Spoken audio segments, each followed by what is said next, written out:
जय जगन्नाथ सांग मैंने मु प्रियांशी ओडियाणी हांडीशाला चैनल को आपण मानक बहुत बहुत स्वागत जनाऊँगी। मुझे आज बनवाक जाऊँगी केक गोटे रेसिपी। चलतु आपण सेयार करी। चलतु केमी बनाऊे देखा। देखो मुझे केक फास्ट पकाउची तेल गोटे कप। मुझे मैदार तैयारी करछि केक।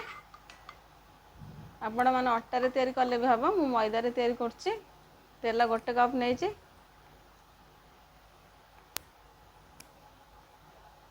चीनी भी गोटे कप नौ मुझे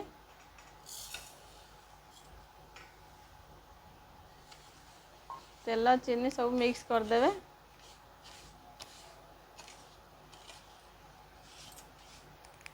मुझे मैदा 2 कप नहीं देखु ये भाव में मिक्स करेंगे।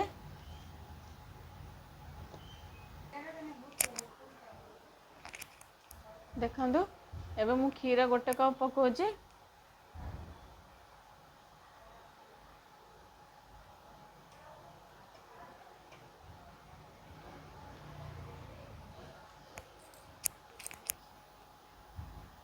देखु बेटरटा को आम एमती रखा ये बेसी मोटा नहीं कि बेसी पतला रखें ए टाइप ही एमती रखिए। तापर आम पकेबा फ्लेवर में भानिला एसेंस 2-3 ड्रॉप पकईदेवे। आपण मैंने जदि भानिला एसेंस नथिबो ले अळेच पकई पारिबे ता फ्लेवर पे भी हम। मुझे बेकिंग पाउडर गोटे चम्मच नेबी। जदि छोट चम्मच नौचंदी आपण मैंने 2 चम्मच नेबे। मुझे बड़ चम्मच गोटे चम्मच नहीं जाउची।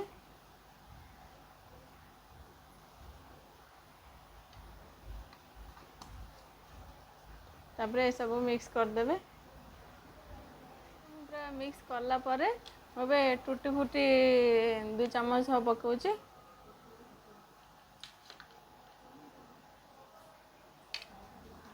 तापर मुझे काजू टिके खंड कर नहीं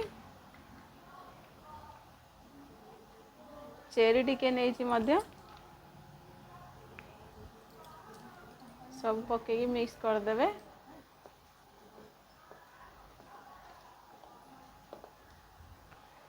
देखु आमर ए पूरा रेडी हो गला बेटरटा। मुझे कौन करी आपको आधा घंटाटे रखीदे। तापर पैन रे पकई बसेबा गैस रे।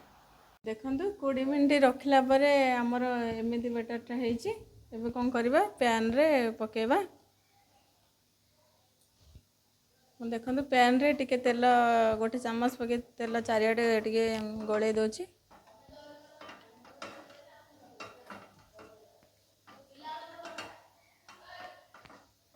केकटा भलसे हम बोली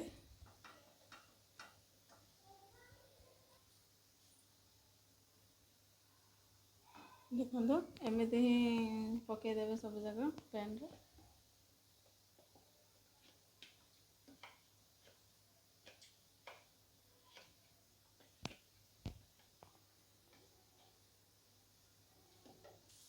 देखो मु डेकोरेशन टे टूटी फुटी टे नहीं जाइए पकेवाई।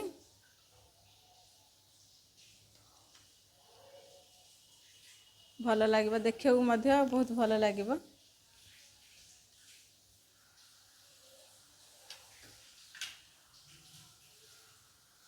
आम कौन करवा ना टे घोड़ेदेव। आपण मैंने बेटरटा पकु पकु ही घोड़ेदेवे ना से टे कंचा रही भल लगनी। एमती स्लो जाड़ ही टे रखिए हाई जाड़ देदेले सीझबनी। आपण मैंने 15-20 मिनट गैस रे बसेबे। तापर आम देखा केमी हो।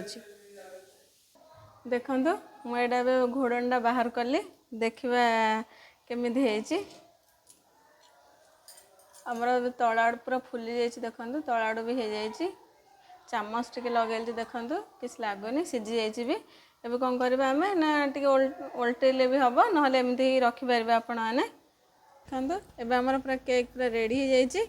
ए टाइप आपण मैंने बनइबे बहुत स्मूथ भी अच्छे। आपण मानू जदि रेसिपीटी भल लगी आपण मैंने लाइक शेयर एंड सब्सक्राइब करदे आपको ठंडा हेले ही काटे भल लगे खावा काटा भल हम रोचे। जय जगन्नाथ।